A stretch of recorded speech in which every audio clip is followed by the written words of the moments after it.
Malinis pa ah. Malinis pa ang ilalim. Malinis pa yung ilalim niya guys. Paano masabi? Tulad yung yung engine wash.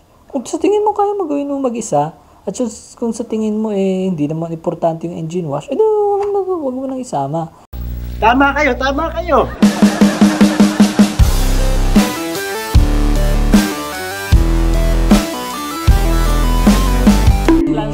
Ang vlog natin ngayon ay paano lumustay ng pera. Excellent! Paano lumustay ng maayos ng pera para sa maintenance ng Avanza. Naalala niyo yung last PMS natin, it's 18,000 kilometer odometer. Nagpa change oil tayo ng pinaka premium ni Shell. Lumabas tayo ng kasa noon. Tapos ngayon ang daming chinek din, para PMS din talaga yung ginawa. Chinek doon kung ano yung mga recommendations and so on and so forth. Since bago pa naman kasi itong Avanza natin, so minimal pa lang talaga ang makikita ditong parang needs improvement, dagdag ng mga oil, yung mga ganun pa. Ngayon, ang Shell natin kasi doon is 10,000 kilometer ang kaya niya, yung pinakamahal. Iwabala tayo ng, naka 10,000 na ba? Ano na sa 18,000 nung huli? 18. O ngayon 27,000 na yung odometer natin. So magte-10 na. wag naman natin sagarin ng todo-todo. Wag na sagarin Kasi sobrang ang gagawin ko ngayon guys ay magpi-PMS talaga ako sa Toyota mismo. Pero ang gagawin ko ay yung change oil sa labas pa rin, sa Shell. Tatanggalin ko lang yung change oil dun sa quotation nila sa akin mamaya sa Toyota. Tingnan natin kung magkano na lang. Tingnan natin kung magkano na lang. Pero kasi kung mag-match yung price nila, okay lang. Pero laging mas mura yung sa labas. Ganun naman lagi. Tanong mo tan, bibili tayo ng langis sa Shell. Tapos pag nagpa-PMS tayo sa Toyota, yung Kung pwede ganun sila sige mamaya susubukan natin. Subukan natin mamaya tanongin yan. Sige, tara na. Malilate na tayo.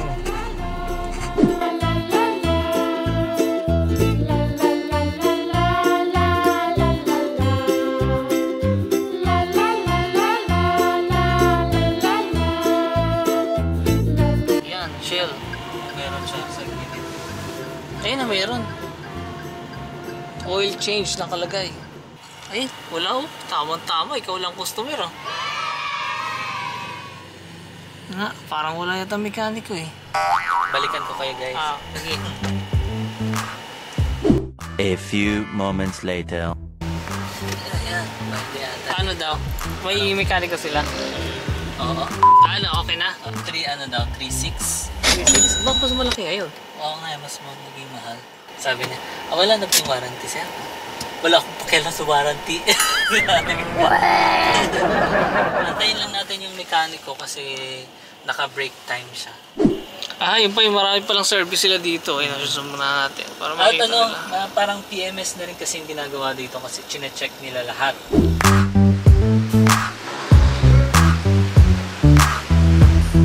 Kaya nga ipapa-engine wash ko mamaya. Ayan, tiga mo, may balahibo. Time check na. 1:53. Alas 2 na rin. Asan yung schedule natin? Alas 3. Nandito kasi lang naman tayo, change oil lang. Pero, yun nga, as you can see, parang PMS na yun. Kasi chine-check ilaw, lahat ng mga pwedeng i-check nila. Ayan o. Ayan o. Raymond, Ay, na. Parang hindi ko lang din nakita yun. Akyatin talaga ng mga hayop. Kaya nga sa garahe, bago ako umalis, binubuksan ko muna tong engine. Yan, binubuksan ko muna. Kaya nakita natin dito may footprints siya. Talagang legit na may pumapasok. Pumapasok na. Kaya kailangan natin gawa ng solusyon yun eh.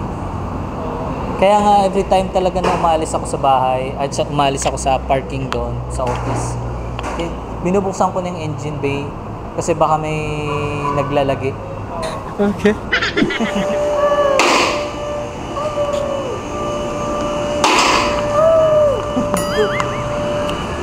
Actually, ito pa yung gusto ko dito. Makikita mo yung ilalim ng personal. Kasi syempre gusto ko makita siya sa ilalim ng personal eh. O yan, makikita ko ngayon siya. Wala namang butas.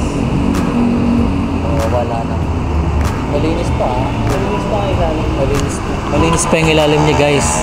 Paano masabi? Wala namang gas-gas.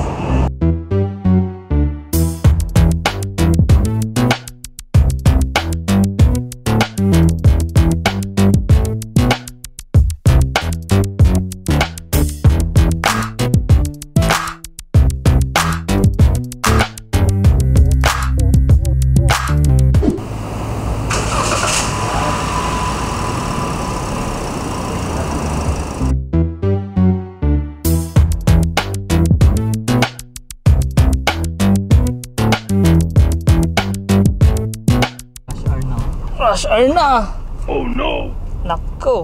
So, ang punta naman natin ngayon ay Toyota Taytay para sa PMS. Parang ito-double kill natin ng PMS. Doon naman nga sa Toyota. Ano ba pakialam mo? Sa Toyota Taytay ngayon. ngayon. Alas 3 tayo eh. Oo, last time. Yung feeling ng mga trabahador nila doon eh. Feeling na gusto na nilang umuwi kasi uwian na.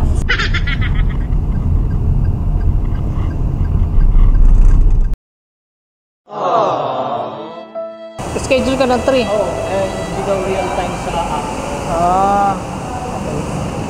Kaya sabi ko, wala hindi na ako pwede bukas sa susunod pang araw. So sa susunod na lang na araw ulit natin. Kasi ang mahalaga dito, napalitan yung oil. Na-change oil. Yun ang pinakamahalaga dyan sa lahat. Na-change oil. Okay. Hanggang sa susunod na kabanata. Yung battery kasi iniisip ko 29% na lang. Tingin mo kaya pa yun? Kaya pa yun? Yung ganyang start? Oo. Kaya pa yun. Bola lang yan.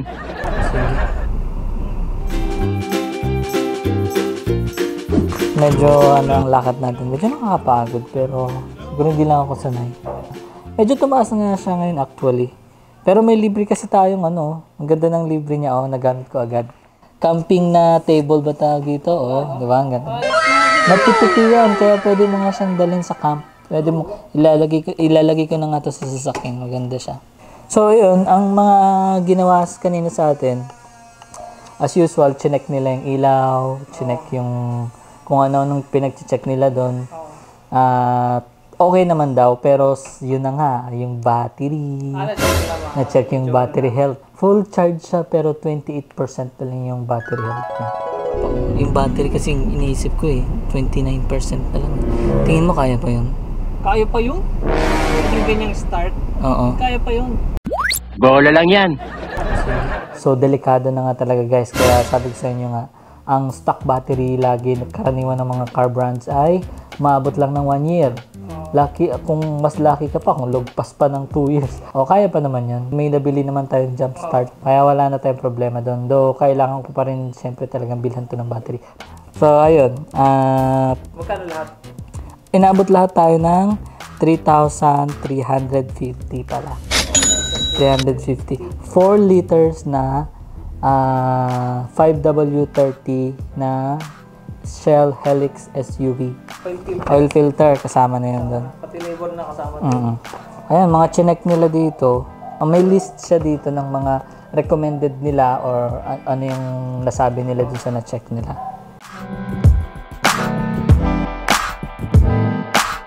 So guys, finally, ito na ang paghukom. Nagpa-schedule kasi tayo ng mas maaga, 8:30 AM at 8 na. Kaya bilisan na natin. Tara na. Tinanong ko sa tawag pa lang, tinanong ko kung pwede ba na, kasi meron kaming preferred engine oil pero ayaw nila. Hindi daw sila pwedeng magpasok ng engine oil na sa labas.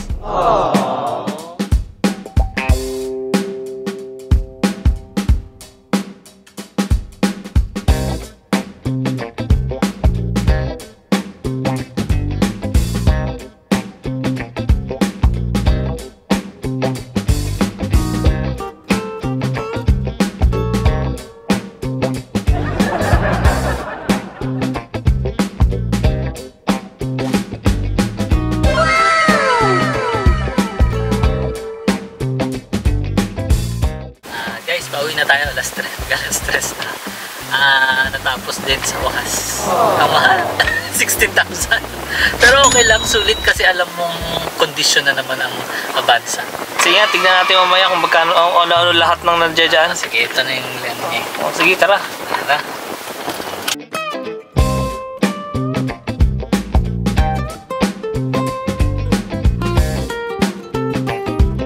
Shopping pa sana ako ng Taytay Changi kasi nandun na rin tayo sa Taytay, di ba?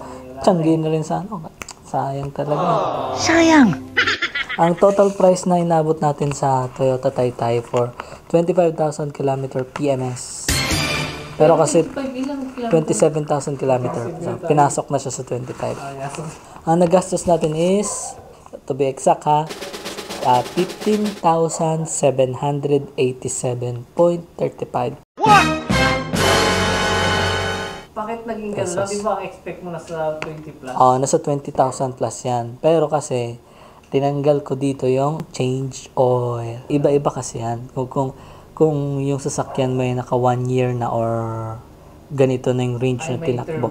May ano yan, may mga heavy PMS na tinatawag.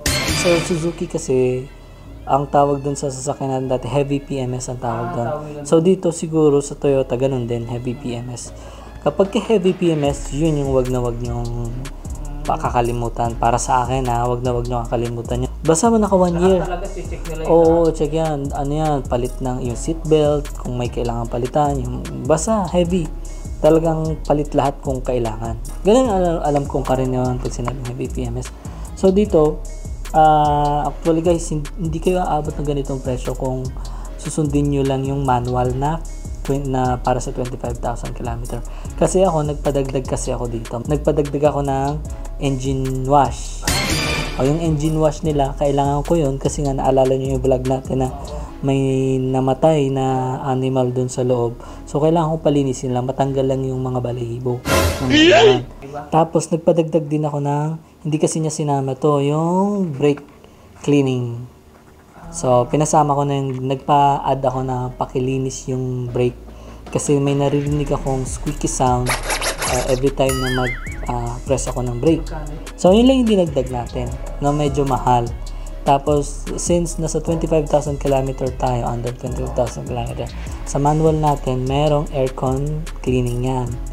May nakasulat ng AC, di ba, sa manual. So, hindi ko yung pinatanggal kasi nga, sakto din talaga na after ng 25,000 km, naramdaman ko yung lamig ni Avanza na parang alanganin. Alam nyo yung bagong bukas na aircon, di ba? Yung amoy na ganun, laging ganun. Yung hindi matanggal. Parang lagi siyang nagsisimula sa ito. So, sabi ko, sige kung ano yung kailangan gawin sa aircon, wala na akong tatanggalin doon. Linisin nyo na. Yun yung nagpamahal. Ang presyo niya ay, basta related sa aircon nyo guys, hindi ko na pinatanggal. Lahat ng recommended nila, in-avail ko yun. Kasi para sa akin kasi importante din na yung aircon natin laging nasa kondisyon. Yung nanay ko kasi sabi niya bakit daw hindi na siya yung parang nagkukumot pa kapag sumasakay ng Avanza namin. Sabi niya parang ngayon daw parang naiinita na siya. Sabi ko naman, baka feeling mo lang yun ma. Kasi ako, sabi ko, nilalamig naman ako. Tapos, yun, yung syempre PMS, Preventive Maintenance Schedule, andun kasama yon yung 25,000 km check-up. Yung check-up na yun, nagkakahalaga ng 1,300 plus 357. So, 1,657 pesos yung para sa PMS. Yun yung kasama na dun yung mga top up sa coolant natin. Kasi nagbawas yung coolant So, sabi nila kailangan dagdagan. Tapos, chinek nila yung window ko. After ng PMS, parang nilagyan yata nila ng pangpadulas yun kasi ang smooth na ng pagkasara at bukas. So, smooth na siya. Hindi na ganun, medyo malakas yung tunog. So, yun yung purpose ng PMS. Tsaka sinecheck din yung mga bolts and nuts kung may mga may maluwag. Tapos, yung seatbelt kung okay pa. Kung effective pa yung pagka nagka-crash, yung biglang hihigpit. At saka yung mga sensors, sinecheck din yan kasi nga, yun yung PMS talaga. Yun, importante yun. Huwag yung tatanggalin yun. Yung check PMS. Yung nakasulat na kilometer check-up. Huwag yung tatanggalin yun. Ano pa ba yung inana natin? Wala na. Yun lang pala. Yun lang. Mahal talaga. Pero, syempre, mahal natin ang Avanza. Kaya kailangan natin gastusan din. Kailangan din kasi natin na talagang mahalaga yung check-up. Yun yung importante. The rest, ikaw na bahala kung gusto mo yan. Tulad yung yung engine wash. Kung sa tingin mo kaya magawin mo mag-isa, at kung sa tingin mo hindi naman importante yung engine wash, wag mo nang isama. Tama kayo. Ako na mali. Tapos yung back to zero, kung yung mga sakay mo naman puro mababaho lagi, wag mo na ipa-back to zero. Masama ang tabas ng dila mo ah. Bakit ba? Magiging back to germs din naman yan. Back to zero, back to germs, pero ikaw. So guys, and check nyo na lang yung susunod namin vlog ha. Paalam. Ayaw nga pala, wag mo nang ikat. Shoutout nga pala dun kay Boss Arvin na nakasabay ko sa PMS din yata ng Avanza niya, kaya lang Hindi, wala nga niya daw bumili ng Avanza eh. so shoutout sa'yo Boss Arvin ha. Sana makapag-decide ka na kung anong sasakyan ng bibilhin mo sa Toyota.